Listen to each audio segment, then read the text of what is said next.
Quien habla trabaja en el servicio de emergencia pediátrica del Hospital Rebagliati. Cuando hablamos de valoración del paciente pediátrico, ¿no? Cuando hablamos de la valoración del paciente pediátrico, nosotros vamos a tratar de evaluar al paciente, ¿no? Vamos a tratar de evaluar al paciente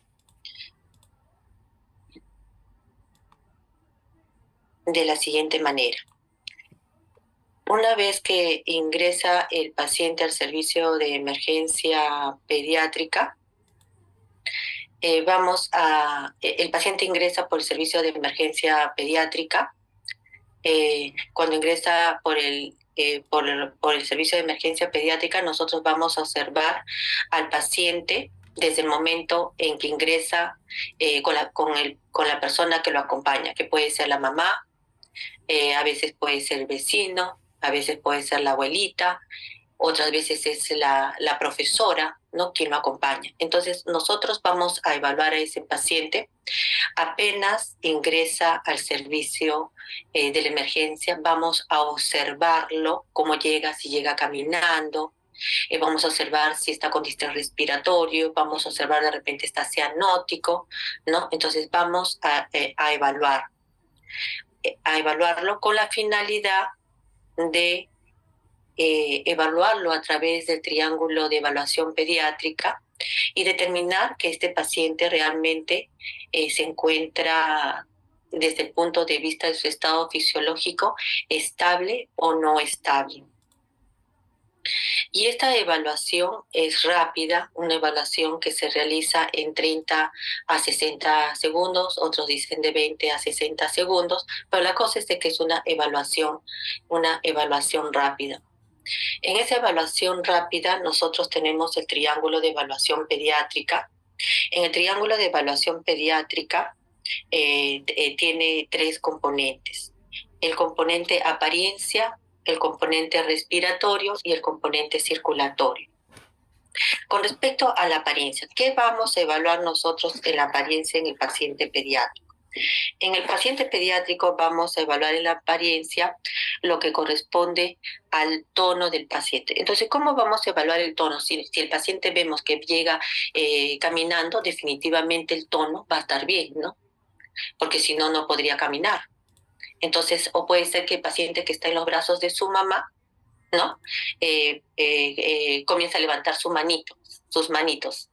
Entonces, se está levantando las manitas, definitivamente el tono de ese paciente está adecuado. Entonces me dice, sí, está bien en la apariencia. Otra característica que yo voy a evaluar con el paciente es su interacción con el medio ambiente que tiene. En este caso sería la interacción con la persona que lo va a encontrar en el área de triaje, ¿no? Entonces esa interacción es muy importante. Entonces ese paciente puede reaccionar de una manera adecuada, de repente va a estar alerta, ¿no? Llora porque me ha visto, no me conoce y llora, o puede ser que ese mismo paciente que interacciona con el medio ambiente es indiferente conmigo. Entonces yo de repente le voy a mostrar mi linterna, ¿no? Y al mostrarle la linterna, la luz le va a llamar la atención y probablemente va a seguir la luz. Entonces está interactuando con el medio ambiente. Entonces yo estoy evaluando de esa manera al paciente. También voy a evaluar al paciente si ese paciente, cuando estoy evaluándolo, voy a ver si ese paciente se consuela fácilmente. De repente se pone a llorar y está en los brazos de la abuelita y la abuelita lo arrulla, ¿no? O le habla bonito y el paciente se tranquiliza. Entonces, significa que el paciente está respondiendo de manera adecuada desde el punto de vista de la apariencia. También voy a evaluar en lo que corresponde la apariencia, voy a evaluar la mirada del paciente, ¿no? Entonces, ese paciente puede tener una mirada fija, y si tiene una mirada fija, eso no es normal. Entonces, Si es así, también voy a observar si ese paciente tiene la mirada vacía o la mirada opaca. Entonces, eso lo voy a hacer todo en lo que corresponde en esa impresión inicial, ¿no? En cuanto a la apariencia. Y en esta apariencia también, otro punto que se tiene que evaluar es el lenguaje, ¿no? El lenguaje. Ah, sí, ustedes me van a decir, sí, pero el lactante menor no habla. Sí, perfecto, el lactante menor no habla, pero tiene un llanto, ¿no? Entonces, ese llanto me va a ayudar a identificar cómo está ese paciente, porque de repente es un llanto que desde que llega está el paciente lloroso, irritable, irritable. Entonces, algo está pasando, ¿no? Con este paciente, ¿no? Porque está irritable y nadie lo calma, porque normalmente quien calma es el familiar que lo acompaña porque es el paciente, la persona que está siempre con él. Pero si no se calma, definitivamente, o de repente llega un paciente somnoliento, ¿no? Entonces, ¿por qué está somnoliento? ¿No? Entonces la mamá nos dice, o la nos dice, desde que está, desde la mañana amanecido, no despierta por nada, todo el día está durmiendo. Entonces eso no es normal. Entonces de esa manera vamos a evaluar este componente tan importante que nos evalúa la parte neurológica, que es el componente neurológico, ¿no? Que es la apariencia. Otro componente que es importante y que tenemos que evaluarlo en la emergencia es el componente respiratorio. En el componente respiratorio vamos a evaluar dos cosas, ¿no? El distrés respiratorio, ¿no? Y los ruidos agregados. Entre los ruidos que podemos encontrar y que podemos escuchar es el estridor laríngeo, ¿no? Vamos a escuchar el estridor laríngeo. Podemos escuchar el gorgoteo, podemos escuchar los sibilantes, ¿no? Y doctor, ¿en qué momento? Podemos escuchar los sibilantes, inclusive cuando, por ejemplo, no necesariamente en la emergencia salen a correr con su amigo, ¿no? Y de repente está corriendo y el amigo es asmático y de repente comienza a presentar sibilantes y dificultad respiratoria, ¿no? Entonces también nos va a permitir evaluar la presencia de estos ruidos anormales, entre ellos los sibilantes. El quejido es otro ruido agregado que podemos encontrar, ¿no?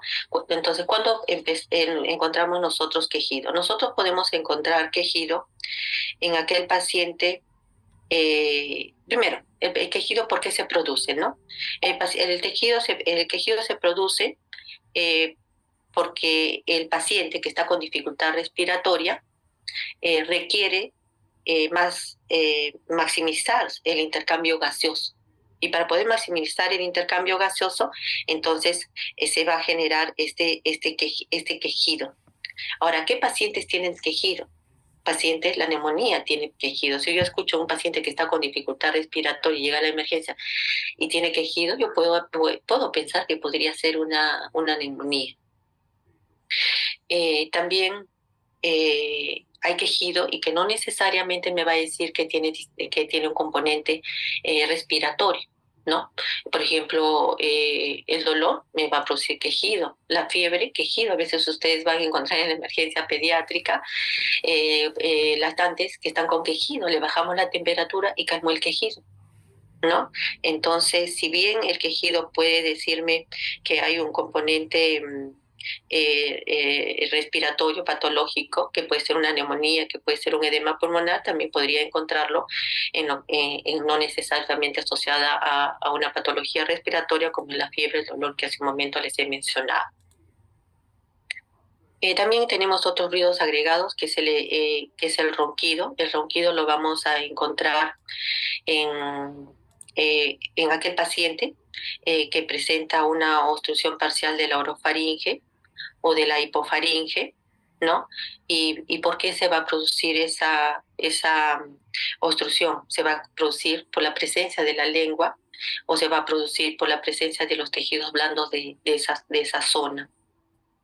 También tenemos, como parte de los ruidos respiratorios, tenemos los gorgoteos, ¿no? Entonces, ¿qué, doctora, un gorgoteo?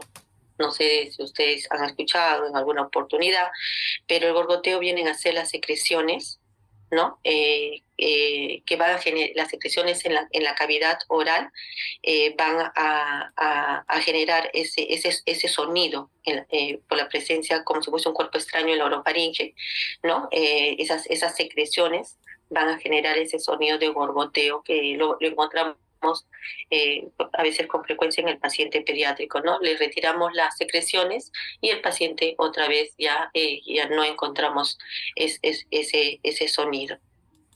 Y aparte de los ruidos respiratorios que hace un momento les he mencionado, es lo que corresponde al, al distrés respiratorio. El distrés respiratorio que podemos encontrar en el paciente, bueno, son las retracciones, ¿no? Las retracciones que van a permitir con estas retracciones mejorar la respiración del paciente. Entonces vamos a encontrar tirajes que pueden solamente ser tirajes subcostales, podemos encontrar tirajes en la mitad inferior de la parrilla costal, ¿no? A los 2/3 o en el tercio superior, ¿no? Entonces, dependiendo de la severidad de la patología que tenga, ¿no? El paciente va a presentar mayor número de retracciones intercostales desde abajo hacia arriba. Si yo ya encuentro retracciones supraesternales, definitivamente el paciente está mal, ¿no? Entonces, pero yo no debo de identificar al paciente cuando ya tiene una gran dificultad respiratoria. Yo tengo que identificar al paciente cuando todo recién empieza para frenar que no avance y que después tenga un desenlace fatal. Entonces, por eso es importante observar lo que es normal para poder identificar lo que es patológico. Si yo observo lo que es normal, yo voy a poder identificar, pero si no me esfuerzo por saber qué es lo normal, entonces va a llegar un paciente con una gran dificultad respiratoria que ustedes no van a poder derivar al hospital estando ¿cómo se llama?, en sus serums, ¿no? Porque no lo identificaron oportunamente. Y cuando llega de repente al hospital, siempre y cuando tengan ambulancia, entonces va a tener oportunidad ese paciente, si no, no. Entonces, por eso es importante identificar cuando todo está inicialmente. Ahora, tenemos también el aleteo nasal, ¿no? El aleteo nasal, cuya finalidad es se apertura, ¿no?, las narinas para poder captar la mayor cantidad de aire para poder respirar mejor.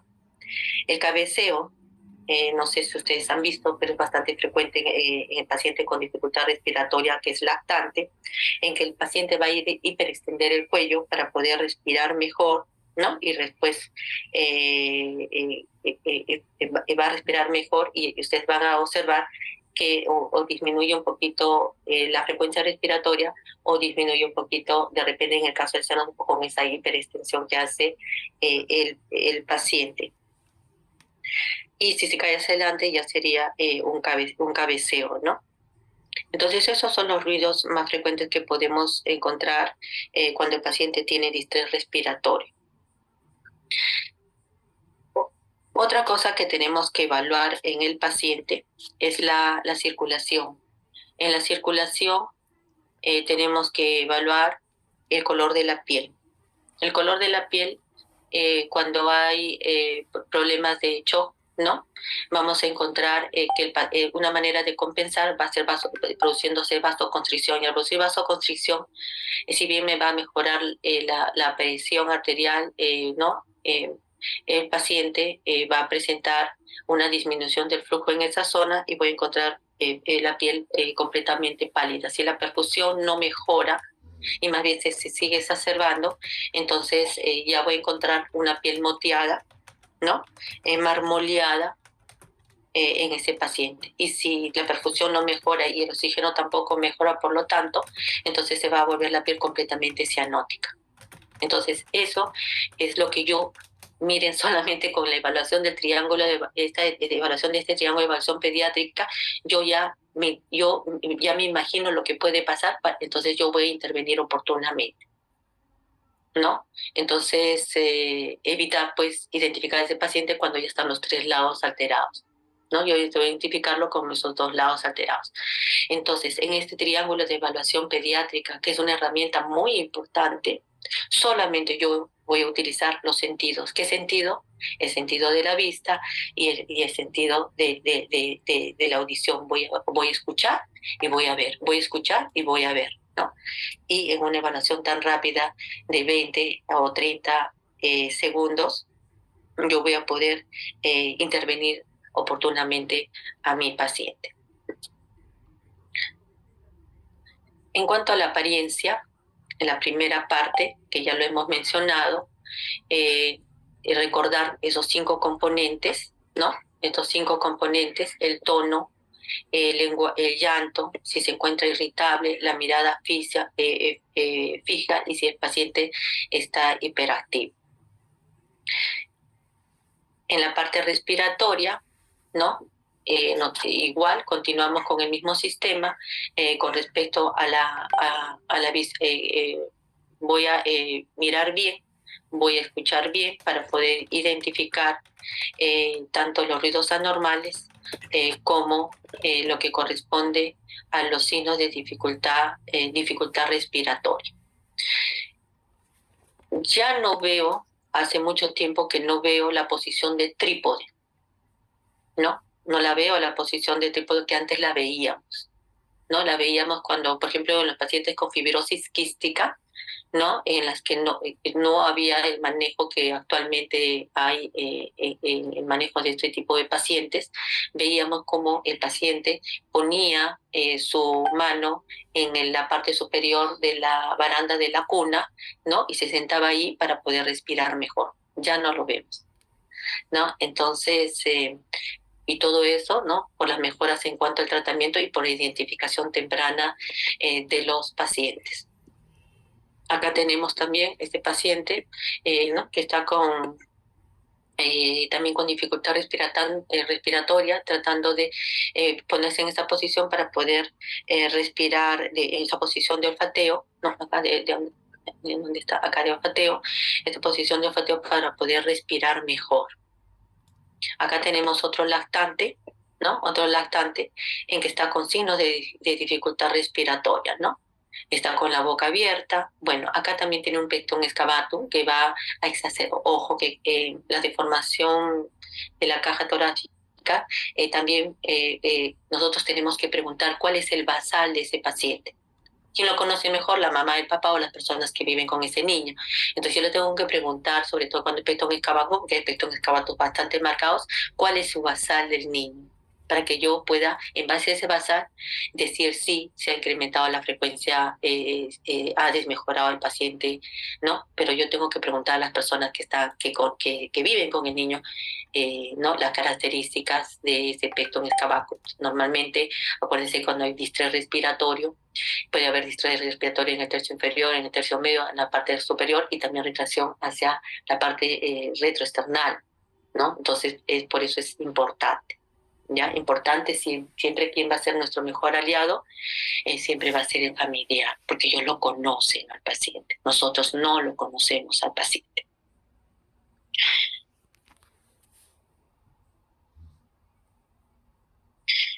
Acá la piel moteada, la piel pálida y cianosis que hemos mencionado, ¿no? Ustedes siempre tienen que aprender a identificar tempranamente, ¿no? Pero primero es cianosis, luego es pálida y luego es moteada y parchada. Acá en la diapositiva solamente encuentran en las uñas, ¿no? El hecho unguial con cianosis. Ahora, estos 3 lados del triángulo me van a permitir realizar una combinación, mediante la combinación de los lados, de los 3 lados del triángulo, la parte circulatoria, la apariencia y la parte respiratoria, el componente respiratorio, me va a permitir evaluar o combinar todos estos 3 lados y poner un diagnóstico fisiológico con la combinación de estos. Si el paciente definitivamente es un paciente con los 3 lados del triángulo están normales, yo voy a decir, este paciente está estable. Pero ¿qué pasaría si este paciente yo encuentro dificultad respiratoria? Entonces, pero la apariencia y la circulación cutánea está normal. Entonces yo voy a decir, este paciente tiene un fallo respiratorio. Y yo voy inmediatamente a intervenir, ¿no? Para mejorar este problema respiratorio en este paciente. Entonces, es una herramienta importantísima. Desde el inicio ya me está diciendo qué es lo que tiene y cómo debo de intervenir en este paciente. Por eso ustedes tienen que aprender bien esta clase, porque ustedes cuando vayan a sus serums, es una herramienta muy importante. En cuanto a, a entonces hemos dicho, entonces va a tener dificultad respiratoria si tiene solamente el lado respiratorio alterado, pero si además se acompaña la apariencia, este paciente ya tiene un fallo respiratorio. En cuanto, si está alterada solamente la apariencia, va a tener una disfunción del sistema nervioso central. El paciente, por ejemplo, con TEG, ¿no? Que ingresa a la emergencia, tanto la respiración como la circulación cutánea va a estar normal, pero va a haber una alteración en lo que corresponde a la apariencia. En cuanto al shock compensado,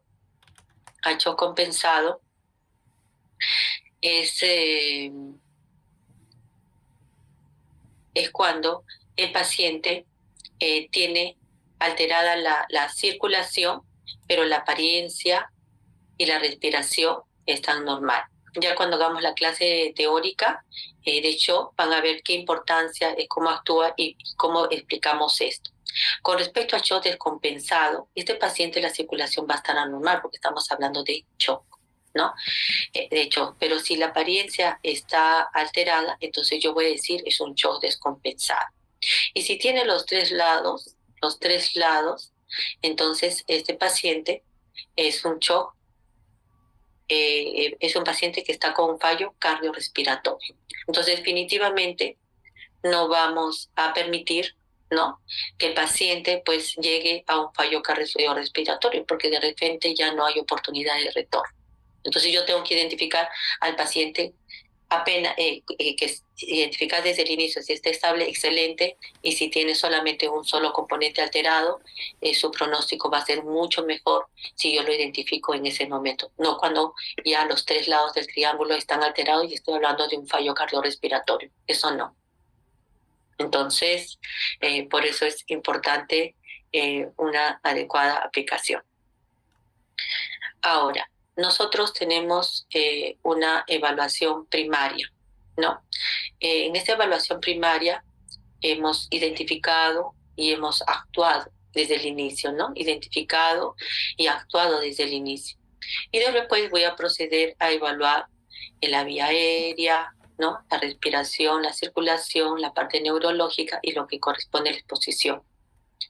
Entonces, pero ya hice lo más importante, le di la oportunidad al paciente de ser atendido lo más pronto posible, ¿no? Solamente observando, ¿no? Observando y escuchando, nada más. Entonces, si yo identifico, actúo. Si el paciente está con dificultad respiratoria, está con disminución de oxígeno, por una disminución en la saturación de oxígeno, pues le doy oxígeno. Si el paciente está deshidratado, ¿no? Si se encuentra deshidratado, entonces, si está con signos de deshidratación, historia de pérdida y signos de deshidratación, hay dos posibilidades, ¿no? Que podría ser una deshidratación moderada o una deshidratación severa. Pero si solamente hay historia de pérdidas y el examen físico no hay signos de deshidratación, es un paciente que tiene una deshidratación leve. Entonces, dependiendo de qué tipo de deshidratación, pues yo voy a intervenir y dar el tratamiento oportuno. Entonces, pero yo identifico, actúo, no voy a dejar, no. Entonces, identifico, necesita líquidos ese paciente porque está deshidratado, automáticamente le repongo lo que ha perdido y le dejo lo que corresponde al mantenimiento si sigue con pérdida. En el caso, por ejemplo, que puede ser un paciente con deshidratación, ya sea con vómitos o que presente diarreas, por ejemplo, ¿no? Entonces, yo tengo que reponer esas pérdidas. Entonces, eso es una constante, ¿no? Evalúo, actúo, intervengo, evalúo, actúo, intervengo. No evalúo y me olvido del paciente y ya pues cuando está chocado o cuando ya no hay retorno, no. Entonces yo tengo que estar pendiente de la evaluación de ese paciente. Por eso tengo que conocer bien lo que es normal para poder identificar lo que es patológico. Entonces, en esta evaluación pediátrica tenemos la permeabilidad de la vía aérea, los signos de dificultad respiratoria, los signos de perfusión periférica, ya hemos dicho la palidez, la piel marmórea, ¿no? Eh, y ya después va a seguir la cianosis. Lo que utilizamos en la parte del APO, ¿no? Donde nosotros vamos a evaluar si ese paciente se encuentra alerta, ¿no? Entonces yo miro al pacientito, me mira, está alerta, ¿no? Ese pacientito me acerco donde él y se pone a llorar porque lo asusté, está alerta, pues si no, no se hubiese asustado de mi cara, ¿no? Entonces, es fácil de evaluar.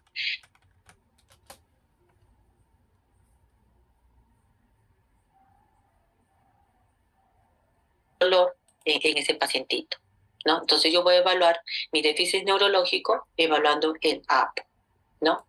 Y con respecto a la exposición, ya pues es el entorno, ¿no? Al final es la exposición. Voy a descubrir de repente al paciente, voy a ver si hay algo más que de repente que no me da el paciente tiene, de repente no le revisamos el pañal y está con una gran dermatitis, ¿no?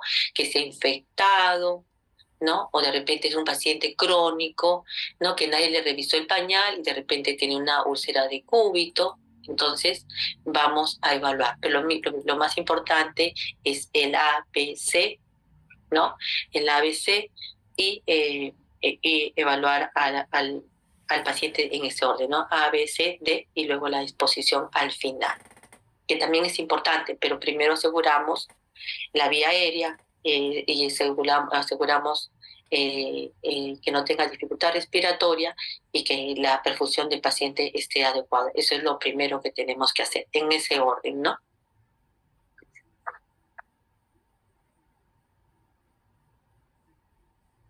Ya, en la evaluación primaria, la permeabilidad, los ruidos inspiratorios que puedan tener anormales, el esfuerzo respiratorio y por último voy a decir, la vía respiratoria está despejada, es una vía respiratoria que se puede sostener o es una vía respiratoria no sostenible y que se tenga que intubar el paciente, ¿no?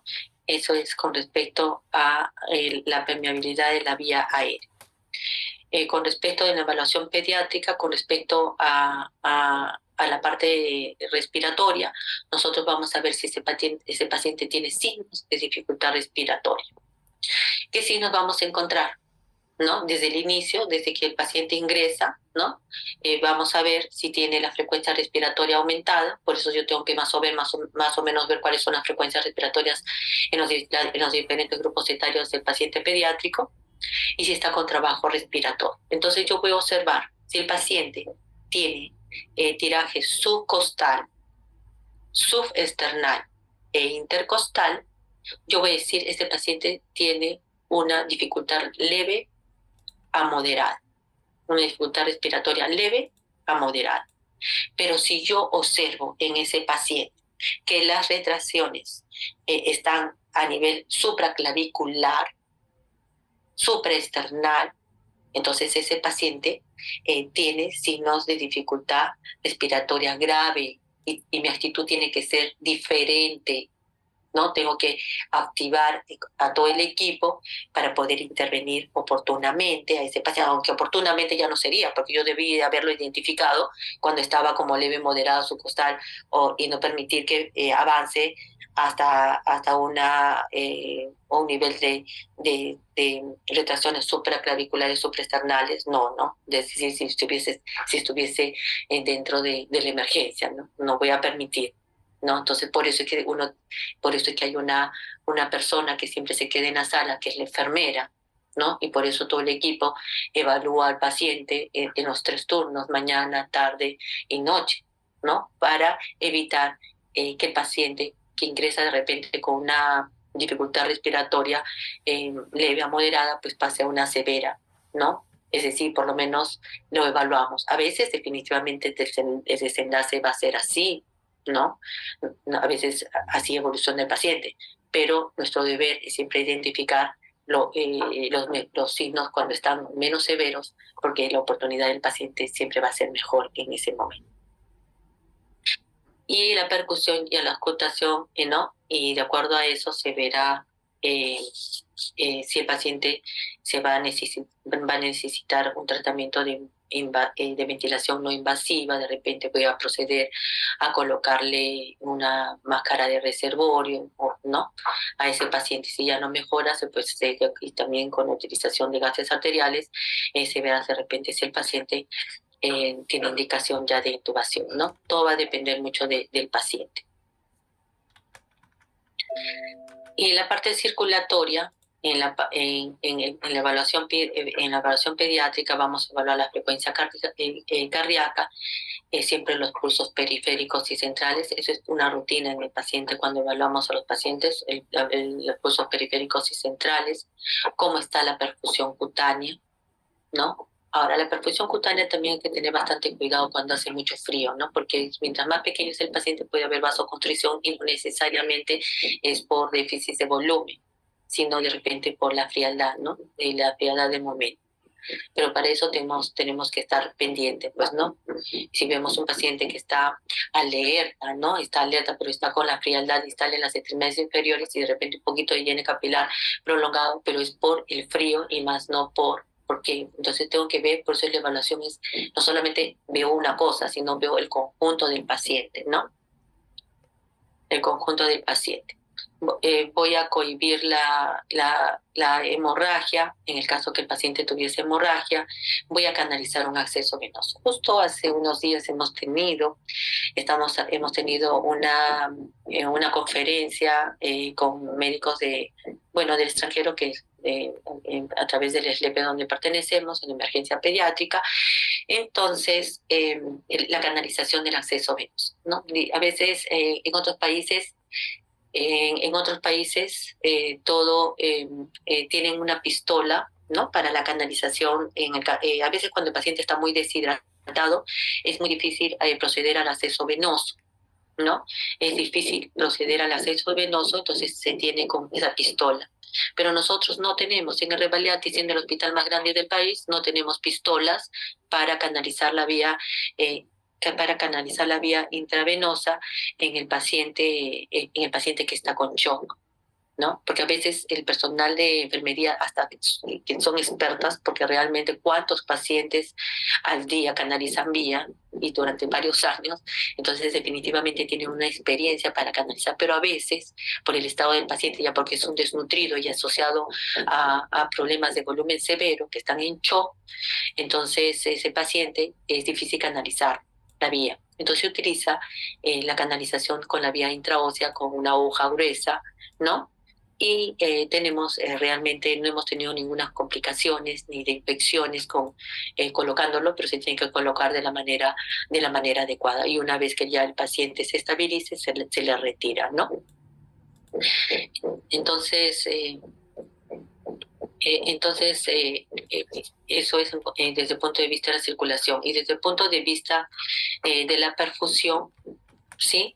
Es lo que corresponde a la valoración, ¿no?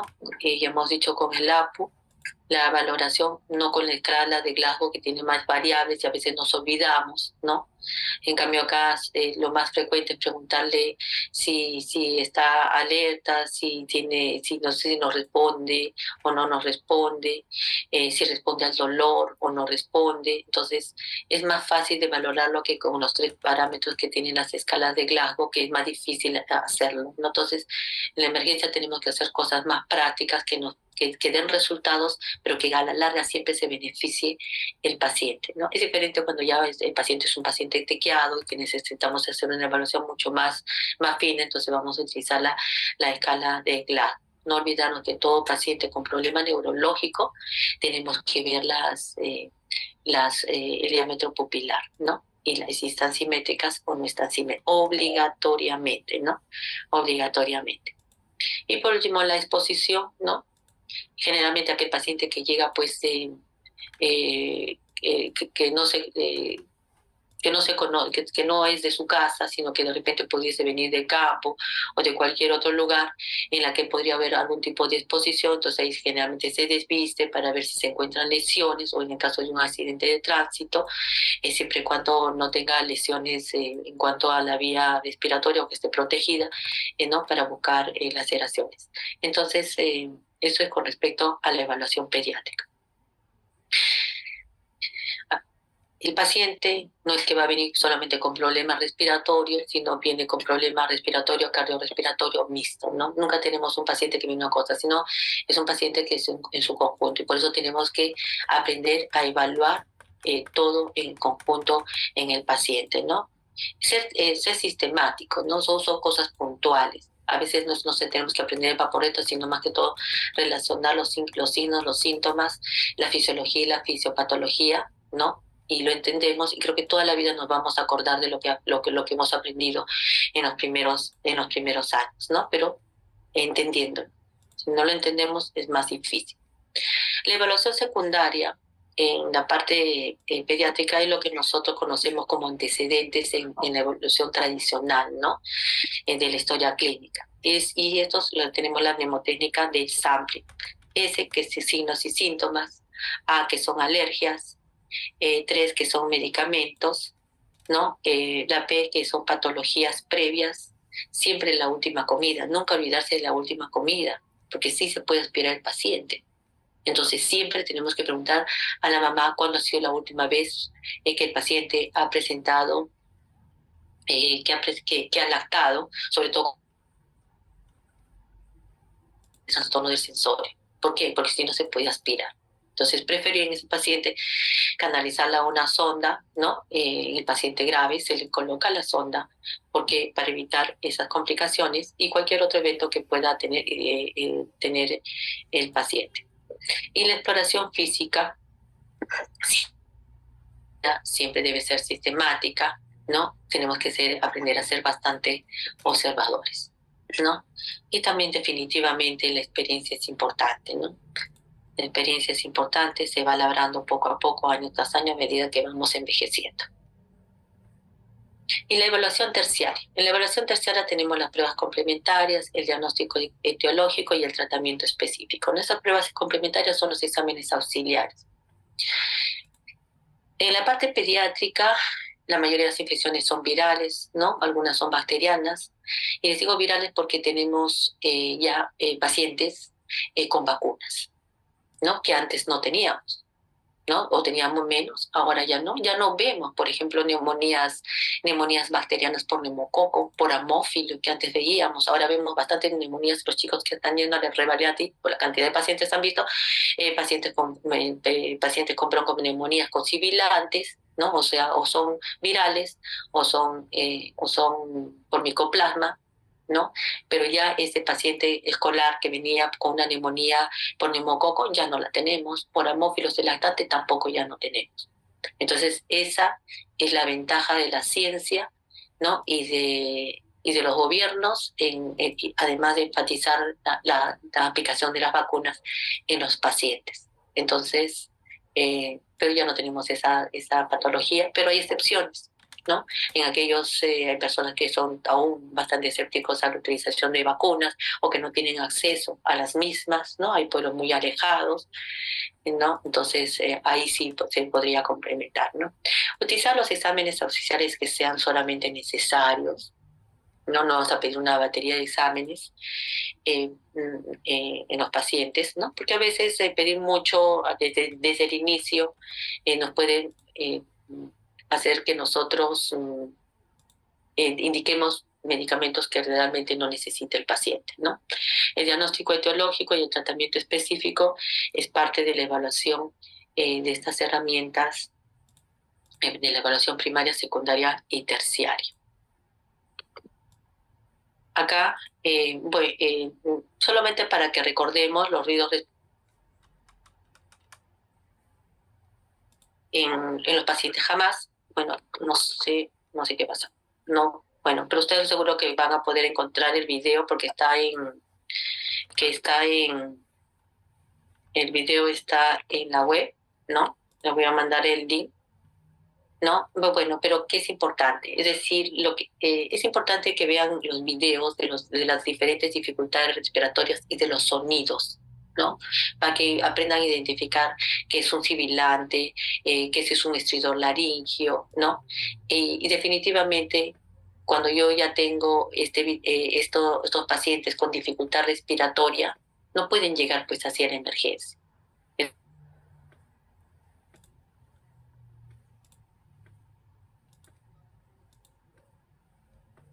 Indicar al paciente al inicio, no cuando ya se desencadenó todo el cuadro y la dificultad respiratoria es bastante severa, donde algunos van a tener más oportunidad que otros de salir bien y sin ningún tipo de lesión. Entonces, la finalidad es identificar al paciente oportunamente temprano para evitar las complicaciones posteriores, ¿no? Y esa es la tarea de nosotros, ¿no? De estudiar bien, pero no estudiar paporreta, sino entendiendo y buscando las cosas puntuales que necesito identificar en el paciente para hacer un buen diagnóstico y trabajar bastante con los diagnósticos diferenciales. Eso sería todo. Un ratito, les hice un cajón. Es la diapositiva original, no sé dónde se me equivoqué al cargar, entonces, y el cajón, un ratito, se los voy a poner para que... ¿Me están escuchando? Hola. Sí, doctora. Hola. Sí, doctora. Y ella. Perfecto. Un ratito voy a poner ese cajón. Mm,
por favor, entren al cajón.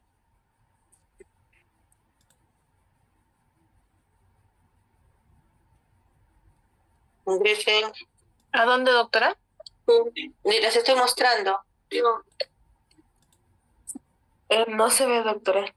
No se ve, solamente está en la diapositiva que dice crepitantes. Sí, doctora, no se ve. ahora, este es el código para que puedan ingresar. Doctora, no se visualiza. ¿No se visualiza? Está en el chat el código. El código está en el chat, pero su pantalla lo que demuestra es el PowerPoint que dice crepitantes. Doctora, ¿podría dejar de compartir los PPTs y compartir pantalla, tal vez?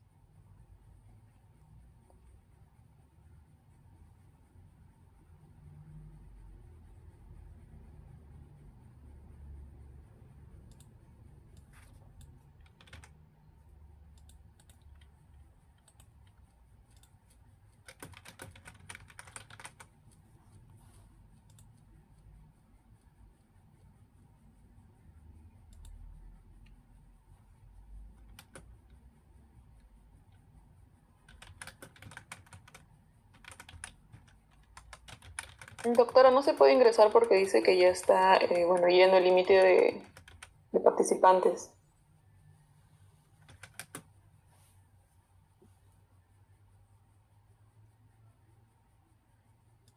Solamente 10, pero los 10 han podido ingresar. ¿Alguno de ustedes ya ingresó o no? Hola. Maricruz, ¿pudiste ingresar?